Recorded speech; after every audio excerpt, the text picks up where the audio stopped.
Le chien de tête n'a pas nécessairement un rapport avec ce qu'on va appeler le chien dominant. Le chien dominant, c'est souvent le plus fort. Le chien de tête, c'est souvent le plus rapide. On va placer les chiens plus forts derrière le traîneau. C'est eux qui ont l'action le plus directe. C'est eux qui vont décoller la masse pour la faire avancer. C'est eux aussi qui vont faire en sorte de mettre une tension sur la ligne pour faire tourner le traîneau. Pour la raison pour laquelle on place le chien le plus rapide devant, c'est qu'en demandant au chien d'être rapide, il va tendre la ligne maîtresse pour éviter que les autres chiens s'en mêlent. Donc, le chien de tête est rarement le dominant.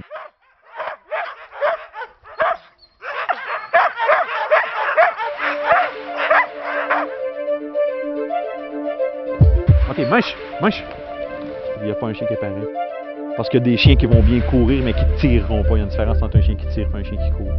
Tu sais, si 12 chiens courent, vous avez un traîneau super léger sur une piste super dure, les chiens tirent à peu près l'équivalent de 3-4 kilos derrière eux chaque. C'est rien. Par contre, si on va dans une neige profonde avec 2 personnes dans un toboggan, les chiens vont travailler pas mal plus. Là, ça prend un chien qui tire. Ça ne courra pas, c'est sûr. C'est beaucoup plus facile de faire 50 km à des chiens entraînés que de leur faire 5 fois 5 km, même si ça donne seulement que 25 km en bout de ligne. Les chiens, à un moment donné, ils n'ont pas de notion de distance. Ils aiment ça ou ils n'aiment pas ça.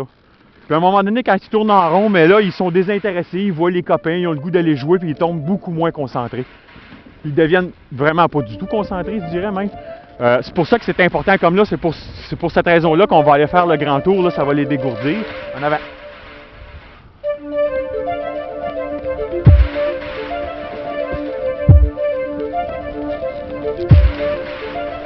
En avant, en avant, en avant, en avant. En avant, les gars.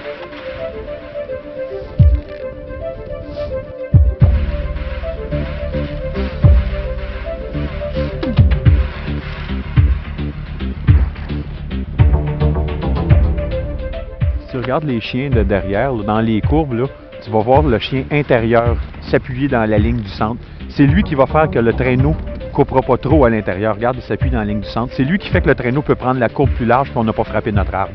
Si tu regardes, là, c'est Scooby qui est à droite, qui se trouve à pousser, on tourne vers la droite.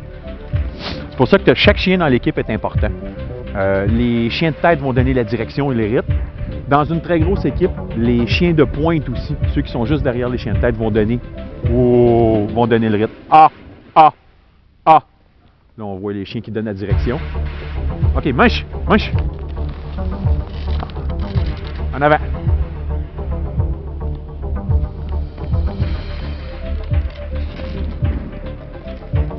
Il y a aussi la relation avec les chiens et la tranquillité aussi. Quand on s'en va tout seul dans un sentier avec 10, 12 chiens, ses bagages pour la fin de semaine,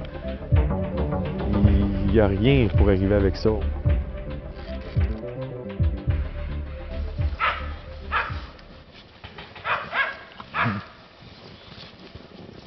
Il y a des chiens avec lesquels je vais avoir une relation un peu plus spéciale, quoique comme je disais, j'essaie de donner à peu près tout le même temps aux chiens, mais bon, étant donné que chaque chien a une personnalité, j'ai des chiens qui vont être plus attachés à moi, qui ne se laisseront pas approcher par les autres.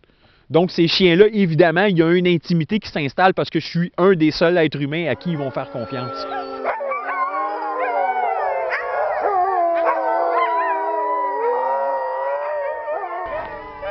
T'es un bon chien, mon gars.